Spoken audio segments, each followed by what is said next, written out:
Assalamualaikum warahmatullahi wabarakatuh.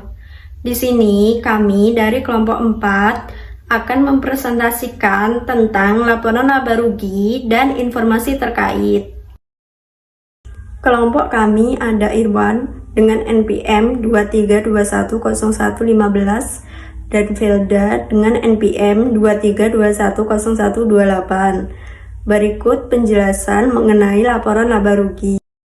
Pengertian laporan laba rugi. Laporan laba rugi adalah bagian dari laporan keuangan suatu perusahaan yang dihasilkan pada suatu periode akuntansi yang menjabarkan unsur-unsur pendapatan dan beban perusahaan sehingga menghasilkan suatu laba atau rugi bersih.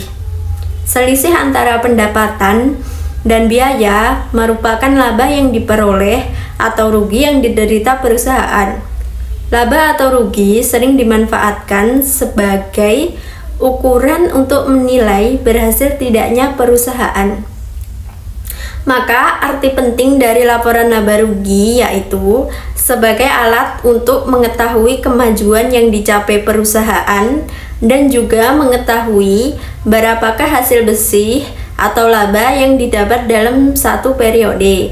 Nah, yang selanjutnya ada kegunaan laporan laba rugi. 1. Mengevaluasi kinerja perusahaan sebelumnya. Investor dan kreditor dapat memeriksa pendapatan dan beban perusahaan bekerja dan memungkinkan perbandingan kinerja perusahaan dengan pesaingnya. 2. Memberikan gambaran dalam memprediksi kinerja masa depan. Informasi tentang kinerja sebelumnya dapat digunakan untuk menentukan kecenderungan penting tentang informasi kinerja masa depan. Suatu perusahaan melaporkan pendapatan secara terus-menerus meningkat.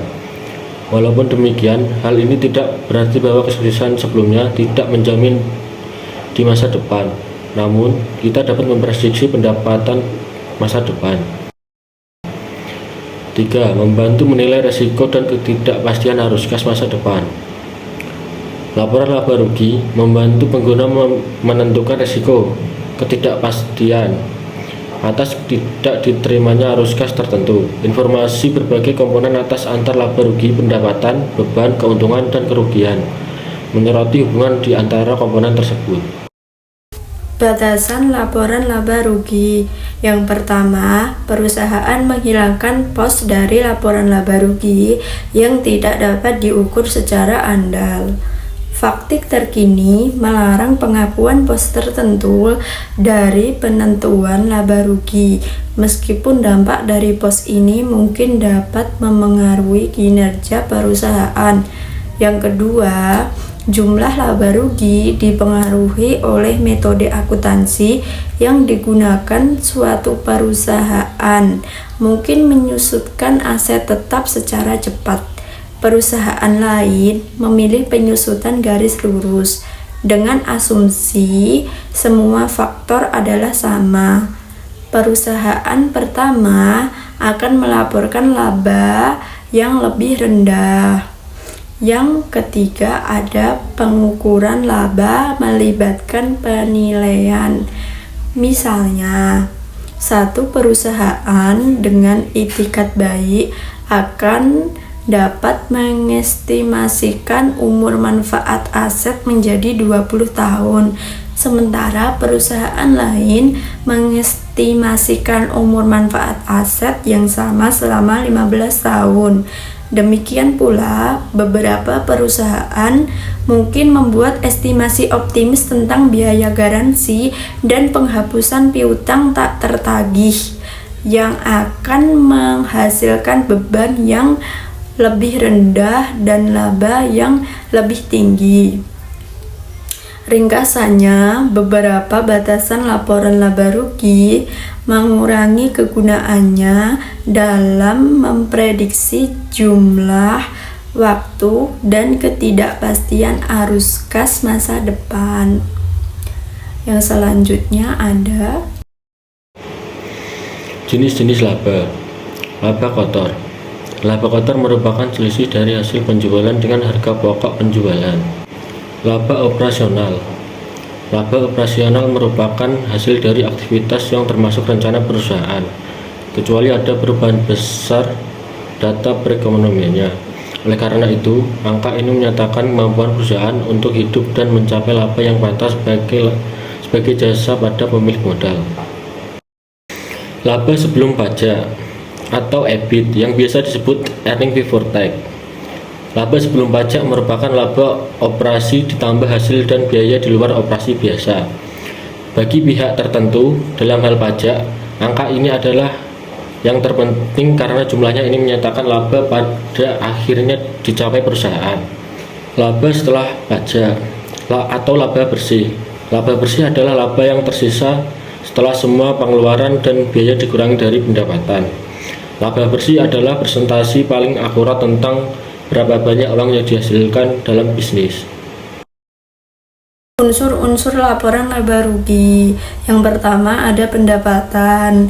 Pendapatan adalah peningkatan aktiva atau arus masuk perusahaan yang dihasilkan dari kegiatan operasional. Nilai pendapatan diperoleh dari total pendapatan kotor perusahaan yang telah dikurangi potongan harga atau diskon, retur, dan tunjangan lainnya. Yang kedua ada beban. Arus keluar atau pemakaian aktiva atau munculnya liabilitas dalam suatu periode tertentu dikarenakan pengiriman ataupun produksi barang. Yang ketiga ada keuntungan, yaitu peningkatan ekuitas karena terjadi transaksi perusahaan atau yang dihasilkan dari pendapatan atau investasi dari pemilik perusahaan.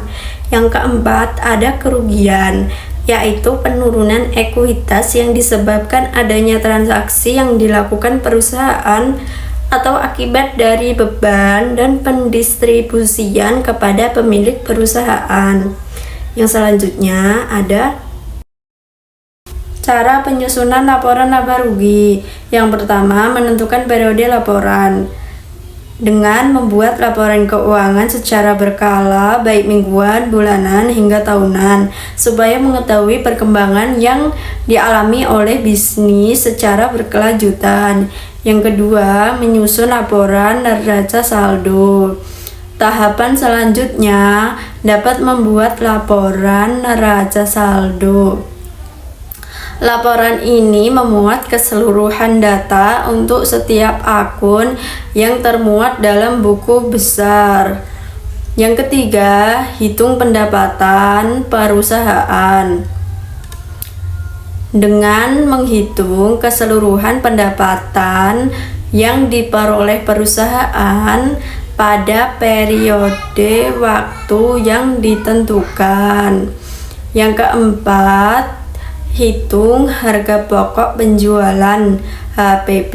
Perhitungannya berguna untuk menentukan harga jual barang serta mengetahui tingkat keuntungan maupun kerugian perusahaan. Yang kelima, hitung gross margin atau margin kotor dan biaya operasional.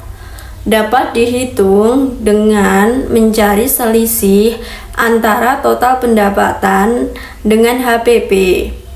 Nilai ini menunjukkan seberapa jumlah kotor yang diperoleh dari penjualan barang. Yang keenam, hitung penghasilan perusahaan.